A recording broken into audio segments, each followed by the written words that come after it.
these guys care about each other, and that's what you would want in a teammate, someone who wouldn't want to let their teammates down. That's exactly what you would want. So, shoot, I'm proud of those guys for that. Dirk Koetter talking about the passionate Tampa Bay Buccaneers. Welcome to a Few Extra Bucs. I am merely Mike Nabors. Our Buccaneer insider Roy Cummings and our producer Justin Thomas will join me in just a bit. But off the bat, I got to thank our co-title sponsors, House of Brews and Lutz, and the corner of Northdale Mabry and Van Dyke, and of course Sea Dog Brewing Company. Two great locations, Clearwater and on the beach in Treasure Island. Great brews, great food, great service. The Buccaneers win in overtime, 26-23. Roy Cummings had his rapid reaction after the game. We haven't had a chance to bring the band together. First off, Justin, how'd you feel quickly about that game?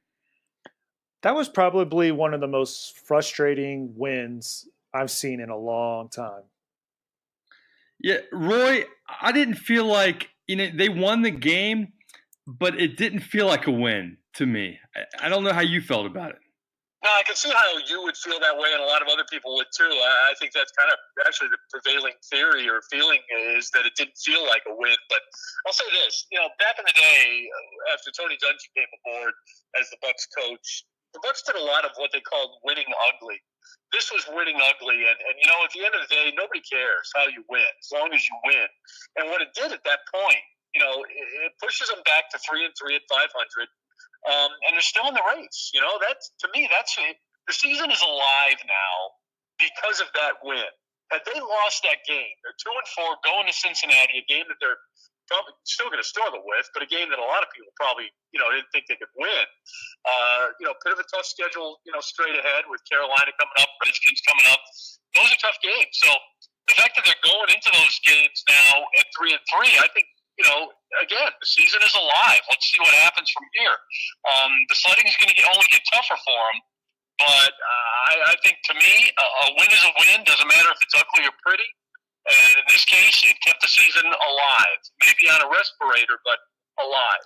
Yeah, and when I say it didn't feel like a win, I will say this about the Buccaneers, and we played Dirk Kutter's passionate soundbite to begin the podcast. Chandler Catanzaro was very emotional after the game, with his 59-yarder. And then you had Kwon Alexander, who Dirk Koetter calls the heart and soul of this defense. And it's hard to argue with that. He leaves the game, but right before the team took to the field in the second half, comes out of the locker room, talks to him. So they were obviously an emotional team going into the second half.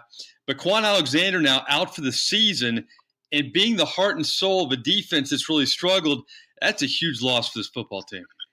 Well, when I said that, this team, the sledding only gets tougher, that's exactly what I'm referring to. Is not only did you lose Kwon Alexander, the heart and soul of the defense, some might even say the heart and soul of the football team in a lot of ways, but you lost his backup, Jack Cichy, who I think has the ability to be a really good football player if he could stay healthy. And the problem with him has been knee injuries. I wonder if he's facing maybe the end of a career, to be honest. But no, I mean you've lost that piece of the defense.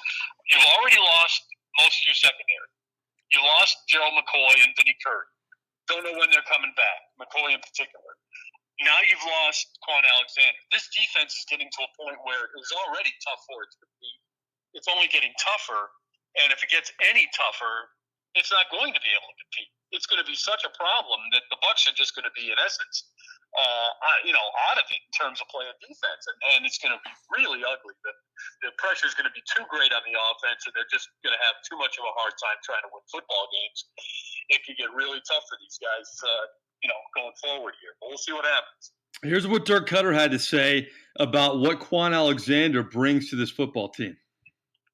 What the players love about Kwon and everyone that is around him is just his passion for playing football. I mean, Kwon goes hard every play, and he wears his emotion on his sleeve, and it's he's a terrific competitor, and he brings energy to our defense. Like we would always like guys to communicate more, but Kwon's a talker out there. I mean, he's the guy that's trying to amp everybody up. And I thought it was interesting, and we haven't made a big deal out of this, but I thought Dirk Koetter not naming the captains was interesting before the season. We found out before this game, Roy, that Gerald McCoy wasn't voted as a captain. Kwon Alexander was voted as a captain. And, Gerald McCoy, you can say a lot of things about what he's done since he's been a Tampa Bay Buccaneer. I thought that was an interesting choice by this football team, and it showed me, I don't know if it's a changing of the guard, but it showed how important Kwon Alexander is to his teammates. Yeah, it really does. I mean, it shows you how much respect they have for him. And, I don't know if this is, I'm not sure what the thinking was behind that. I don't know by how many votes Kwon Alexander made it as a captain over Gerald McCoy. It could have been a lot. It could have been one, for all I know. I don't know. But at the end of the day, it's an interesting dynamic that you have there. But again, I think it proves that what you've got in Kwon Alexander is a player that is greatly respected, and as we've already said, is indeed the heart and soul of this unit on the team. He's a big player and a guy who pretty much, he's got leadership qualities. There's no doubt about that. And he's a passionate player, and that passion, you see it throughout the game. I mean, he's one of those guys who's very animated on the field and is fun to watch because of that. And being without him is going to hurt this team, not just in a physical way, but it's going to hurt them emotionally. And some people may think that's kind of a silly notion to make, but it's not. I mean, you've got to have that emotion in order to play at a high level in this league. And the loss of Kwon Alexander takes out a lot of the emotion this team would put on the field on a Sunday. It also puts Kwon Alexander in a tough spot, and you hate to see this for any kind of player. Ali Marpet just got the new deal, and the Buccaneers haven't drafted off the charts since Jason Light's been on board, but he's had some great picks. Ali Marpet gets the deal, and Kwon Alexander is a big year this year for him because he looked to get in a contract extension, and now that's kind of in limbo, and Dirk Koetter addressed that as well. Absolutely. I mean, a guy's his second contract is big, and terrible timing as far as that goes. But I also think that good football players in this league are always going to get rewarded, and guys are coming back faster than ever before, and guys have overcome this, but doesn't make it any easier what Kwon's about to go through, and you feel bad for a guy like that. So you have the linebacking position that used to be a strength for this team. They lose Kendall Beckwith, and then now it's Kwon Alexander. But there's that LSU connection. They signed Kevin Minter this week, a former big pick by the Arizona Cardinals, who has been disappointing in his career in the NFL. Riley Bull is back, and Darius Taylor is also in the mix. What do you see this team, stepping forward with Kwon's position, Roy? Well, I like the moves that they've made. I think Jason Light, had a hand in probably drafting Minter in Arizona, and so I think that he knows the player. He knows that he's a talented player. He's been, as you said, a bit of a disappointment, maybe an underachiever in terms of certainly where he was drafted, what was expected of him, but he's got some experience, and now he's got a second chance, and he's going to get a chance to play. That's important for a player like him. Riley Bullock, who we just talked a minute ago, or I mentioned at least, the loss of emotion that you get from losing a guy like Kwon Alexander. Well, one thing Riley Bullock can bring you is a lot of that emotion. And not only can he bring you that, but he's a very smart player. And, he certainly didn't get cut because he doesn't know the defense or have the ability to rally a group of guys together and lead them on the field. It probably had something to do with just execution and things like that. If he can shore that up, you're talking about a guy who, kind of has just about all the intangibles you're looking for, really everything you're looking for in a player, but certainly in the intangibles, he has that. And so I'm anxious to see what these guys can bring. They're probably going to be in secondary roles to begin with. Devontae Bond is back as well. That's another guy who's familiar with the defense here. Kendall Beckwith will be back. Look, I said at the beginning of the year that this team was probably as deep at linebacker as they were at tight end. It was probably, in my opinion, might even been a little bit, deeper, but it's deepest position certainly on the defense, and arguably the deepest position on the team. That depth is now going to be tested. We've seen that the depth in the secondary, maybe not as good as we thought. It's just the problem there is young depth. Not as young on the defensive side with linebacker. There's some experience there. That's the good news because it's going to get tested now. But I'm anxious to see if they can pass the test. You know, Dirk Cutter was asked about simplifying the defense since the Duffster, Mark Duffner, stepped up. And I thought it was interesting. I thought in a roundabout way, he kind of defended Mike Smith when he answered the question. He said, actually, we simplified the defense after the bye going into the Atlanta game. So it's been, ongoing for a couple weeks now. But I did think, obviously, the young secondary guys – from Carlton Miles to MJ Stewart, maybe had their best games collectively, and that's a good sign for this D and this team moving forward. I thought you're right. I didn't know that they simplified it the week before. It makes sense now that he says that because, as I said last week, it was interesting to me that they fired Mike Smith when they did because it seemed to me like their play against Atlanta was actually the best they had played in a while. And, seemed to me like they figured a few things out there. They got they got some of the pressure packages going and working.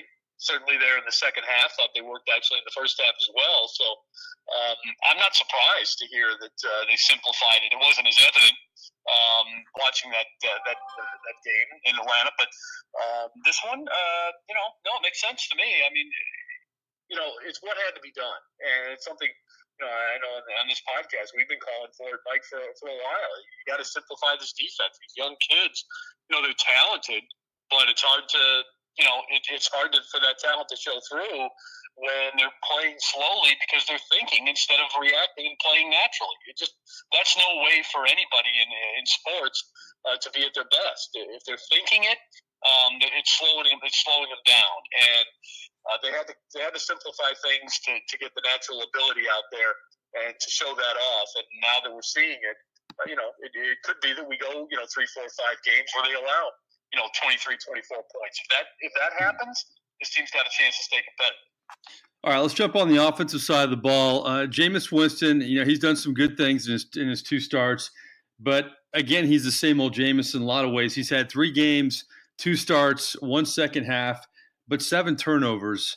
And Dirk Cutter defended him.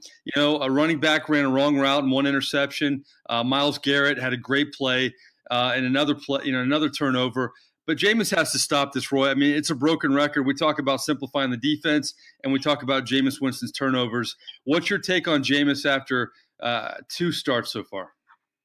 Well, look, I see what everybody's screaming about with the turnovers, but a third of the turnovers are not Jameis Winston's fault. A third of these turnovers are the result of other players not doing their job. And unfortunately, the quarterback takes the hit for that. His stats take the hit. He gets blamed for the loss. At the end of the day, Jameis Winston, in the 2 starts that he's made now, has put the Bucs in position to win. He's had them in a position to win. Certainly, and he had them in position to win last week in regulation.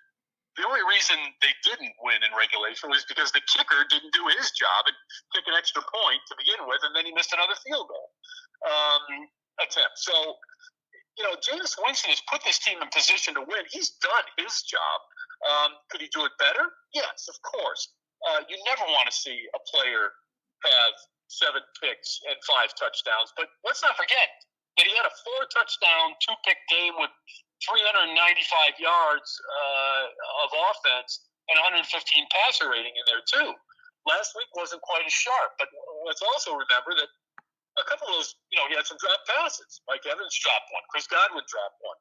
He had a couple dropped by the secondary. And again, players running long routes. I mean, one of those ended up as an interception. But at the end of the day, how many other long routes were run? So right now, I think the least of this team's problems is Jameis Winston, and with the picks. To me, other players have to start playing a little bit better and stepping up and doing a little bit more. I think if everybody played at the level Jameis Winston is playing at right now, this would be a better than 500 football team. Well, Jameis Winston hasn't had the benefit of a great defense or a great running game, and the running game, showed some signs of life. Obviously, the last game against the Cleveland Browns, Peyton Barber dinged up, and we'll see how his status will be this week. But how about Ronald Jones, Rojo, with his first touchdown? Here's what Dirk Cutter said about the emergence of second-round pick and rookie running back Ronald Jones. Ronald is continuing to carve out a little bit of a niche, and I think his progress, everybody can see that he's making progress. I mean, the two things he's improved on a ton since he's been here is catching the football and in pass protection. I mean, he's a stout guy when he steps up there, and the last 2 weeks he's done a good job of running the football, and he's made a couple nice runs. I mean, we haven't seen the burst yet, Roy, but I think it's always good that Ronald Jones is gaining confidence, getting in the end zone. It's good to hear his pass protection is improving. I think it's a positive. I mean, he hasn't shown the burst I think all of us expected when he was drafted and came out of USC. But, any kind of sign of life in this running game, we know the passing game is going to be there. That has to be a plus for this offense. Yeah, I agree. Little by little, we're starting to see Ronald Jones kind of develop and get a feel for the league, really, and the speed of it. And you're right. We haven't really seen the burst, but he needs a crease. There's no doubt about that. This is not a guy who's going to make a lot of yards on his own. He needs a crease, and if that crease is created and he can get through it, he can be devastating. I think the Bucs will be a little bit better off if they spend a little bit more time trying to run him north and south, as opposed to east and west, trying to get him out into space.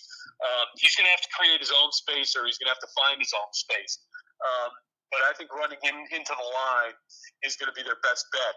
It seemed to me last week is when he had his best runs, he was going straight ahead and getting a little bit of a crease. So he doesn't need much of one, but he needs one, and if he can get through it, I think he can do some damage. So, and I still think that Peyton Barber is running well. He just, again, this team is usually behind, and last week it just, things weren't really working out as well as they wanted to. But for whatever reason, they can't seem to get the running game going, and that players need a rhythm.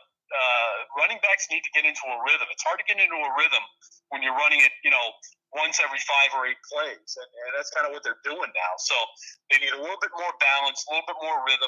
If they can get to that, my guess is these running backs will probably give them what they're looking for eventually. Because again, I think there's talent there. It's just a matter of that talent being developed. And we've talked about the offensive line, some great strides this year, obviously, but Kalen Benenoch continues to struggle. And Alex Cappa, we haven't seen what he can do. Here's what Dirk Koetter says about the progress of Alex Cappa. I think Alex is making adequate progress. Once you get in the season and you get into your rotation, the guys that aren't active or the guys that are on your practice squad, their chance to improve and show their progress is during Wednesday, Thursday, and Friday practice, and Alex is doing that. Roy, I think this offensive line is obviously better than a year ago, but if Alex Cappa could step up and really be that player sooner than later that this franchise hoped for, especially for Caleb Benenoch, who struggled, that'd be huge for the O-line. Yeah, it would.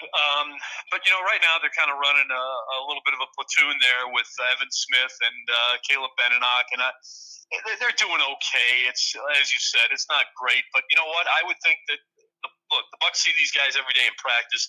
They know exactly what's going on. They know exactly who's playing well, who's not, who's got the scheme down properly. It would seem to me that right now they feel that the best players are Benenoch, Smith, and Cappa in that order. I think the day will come when Alex Cappa is a regular here and he's the starter. But if it comes this year, well, don't be surprised if it's a result of injury or the fact that the team's 4 games below 500. I think that's what we're looking at, just because right now the experience, I think, is what's carrying Caleb Benenoch and Evan Smith to the top. It's why they're playing more, because their experience obviously is what's setting them apart from Alex Cappa. All right. Well, we've broken down both sides of the ball. We've talked about the state of the Bucs right now, still very much alive for a lot of things. Well, they could have really benefited from the Saints and Carolina losing. That would have helped their cause, but that didn't happen. Carolina and the Saints pulling off some wins late in both of their games. But you know what? We've talked about the Bucs enough. Maybe we'll talk a little more, but it's time for maybe the most enjoyable part of the show. Right, Justin? Absolutely.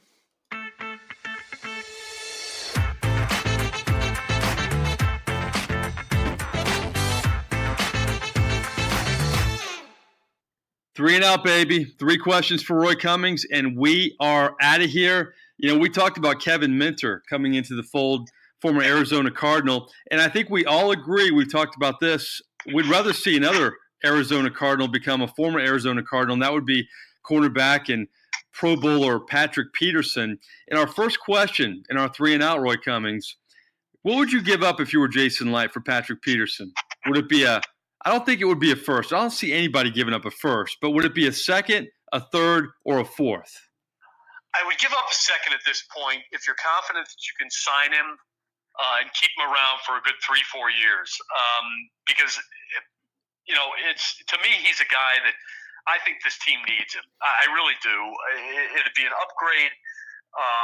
You've got to think beyond this year. You've got to think that, Brent Grimes, this is probably his last year anyway. And it may not be much of a year to begin with. So, let's see how Brent Grimes is going. I would think, to me, Patrick Peterson is a guy that you can absolutely have. Now, look, Jason Light probably knows as much about Patrick Peterson as anybody. And he's very close with the Arizona Cardinals GM. If to me, if there's a reason not to have Patrick Peterson, Jason Light will know it and he'll stay away. And if there's a reason to have him, he'll make a good deal for him. But I would say he's worth at least a second. He's worth a second-round pick. I wouldn't want to go a number 1 pick either. I'd rather have him for a third. But I think if you have to go with a second, I would do that just because I think he's that important to not only this team this year, but this team next year and beyond. Yeah, the Cardinals came out and said they're not trading him, but we've heard that before, and it seems like they have a lot of leverage because a lot of teams need corners. Now, the Saints signed Eli Apple. They've become Ohio State South with Marshawn Lattimore and Eli Apple and Von Bell and Kurt Coleman, all former Buckeyes in that secondary, obviously along with Michael Thomas. But if the Bucs get Patrick Peterson, they'll be LSU South with Kwon Alexander, with Beckwith, with all these guys, Mentor, and with Patrick Peterson. So we'll see how that goes. All right, our second question in our 3 and Out, who would you rather be moving forward? Would you rather be, Roy Cummings, Blake Bortles, or would you rather be Brock Osweiler at this point in their NFL careers? I'll still take being Blake Bortles because it's a good question. I'll take Blake Bortles because I still think he's got room to grow. He had a bad game last week. Every quarterback has a bad game. He had a bad game. He had a couple of bad games last year, and he ended up going to the playoffs anyway. I'll take being Blake Bortles because I still think he's going to get paid. I still think he's going to be someone's starting quarterback next year, probably the Jaguars. So I'll take being Blake Bortles. I don't think it's a bad position for him to be in. He's one of those guys, kind of reminds me a little bit of Alex Smith. Got beat up a lot early on in his career, didn't meet expectations. Everybody thought he was pretty much a bust. And then all of a sudden, slowly little by little, he kind of figured it out. And I think that's kind of where we're headed with Blake Bortles. Slowly but surely, I think he's figuring it out. He's going to have bad games, just like everybody. But again, that's always accentuated, emphasized more with the quarterback. But I think at the end of the day, he's going to be an okay quarterback. I don't know if he's going to be great, but I think I'd rather be Blake Bortles because I still think he's got a ceiling for him that's still ahead, and I think he's going to get paid eventually. Well, my problem with Blake Bortles is he's like the over-the-hump guy for me. Once you want to get over the hump with Blake Bortles, he sends you right back down the mountain again. You want to kind of root for him. And I want to draw a parallel maybe between the Jaguars and the Ravens defense back in 2000, except the Jaguars defense, they don't deserve to be in that comparison because they've been awful this year too. So I'd like to see that Jaguars team with Kirk Cousins. I think they would be formidable. But the bottom line is with Blake Bortles, and I think you'd agree with me on this, when you don't have a running game, he's not as effective. Some quarterbacks, throw a Drew Brees in there or a Matt Ryan or the elite guys, they can handle it without the elite running backs or a running game. You take Leonard Fournette out of that offense, and Blake Bortles is a totally different quarterback. You saw him with Fournette in the playoffs last year. So they need to get Fournette healthy. Obviously they're picking up some running backs off the street, and they got Carlos Hyde. I don't know if that's going to help him or not, but I'd rather have Bortles too. But, boy, that's the lesser of two evils because Osweiler, the body of work is not good with him either. All right, we bring back in Justin. We like to finish the 3 and Out with a little bit of pop culture. What would you say would be your favorite game show? And these all have staying power. unlike Bortles and Osweiler. These game shows have staying power, Roy and Justin. What is your favorite of these 3 game shows? Price is Right, Wheel of Fortune, or Jeopardy? Justin, you go first. I'm going to go with Jeopardy. I am a sucker for trivia. I love trivia. And sometimes it's fun just seeing how smart or maybe how not smart you are watching that game. So, yeah, I love Jeopardy.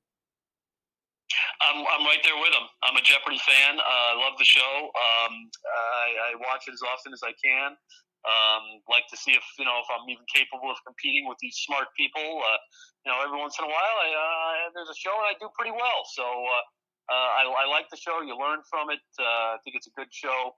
So I'm a big Jeopardy fan. I'll take that one for sure. Yeah, I like Jeopardy, but boy, it doesn't make me feel very smart. And I'm not dumb, but I don't know. I would pick Jeopardy of those 3. But I will say this: if you're listening Publix or Winn-Dixie or any of you supermarkets out there, I think a great promotion would be a Price is Right. When you step up and put your groceries up there, immediately guess what your groceries are. If you guess like under, you get free groceries. If you guess over, you got to pay like 20 more. I think it's almost like a casino. I think at the end of the day, the grocery stores would win. But that's my 2 cents today, guys. What do you think of that? Just throwing That's it a out hell of a promotion. I like the idea. Mike's always wheeling and dealing. there. All right. Yeah. All right. So I'm just throwing that out there. So we go from grocery stores, Kevin Mentor, Patrick Peterson, Jameis Winston, Kwon Alexander.